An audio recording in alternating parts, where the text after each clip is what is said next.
Évangile de Jésus-Christ selon saint Matthieu.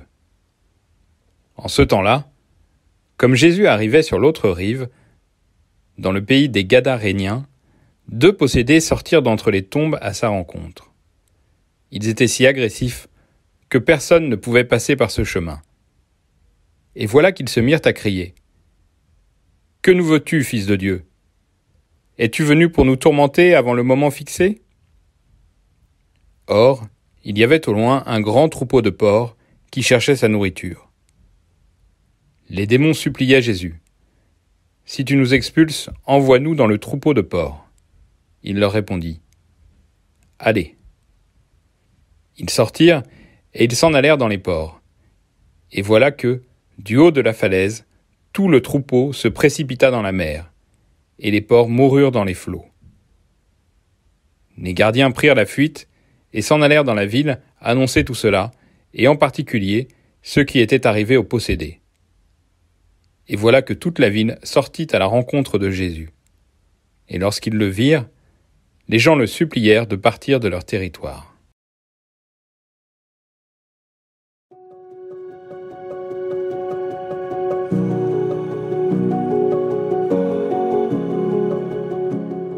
L'évangile d'aujourd'hui nous fait assister à la première visite de Jésus dans un territoire païen. Jésus y opère un double exorcisme spectaculaire. Un troupeau entier de démons est expulsé et les cochons qui se noient sont le symbole de l'impureté qui est écartée. Mais, on le voit bien, cet exorcisme vient aussi bousculer les habitudes et les gens de la ville inquiets préfèrent regretter la perte des cochons que de rendre grâce pour la liberté de ces 2 hommes. Derrière cette histoire humoristique, c'est bien notre histoire qui se cache. L'une des grandes difficultés dans notre progression à la suite de Jésus, c'est que nous sommes souvent plus attentifs à ce que nous avons l'impression de perdre qu'à ce que nous gagnons par l'accueil de la grâce de Dieu. Nous sommes apeurés par les exigences de Jésus, alors que c'est précisément cette exigence qui nous libère. Nous pourrions alors identifier aujourd'hui les cochons qui nous retiennent et laisser Jésus les précipiter dans la mer pour nous libérer véritablement.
Regardez notre Dieu, qui le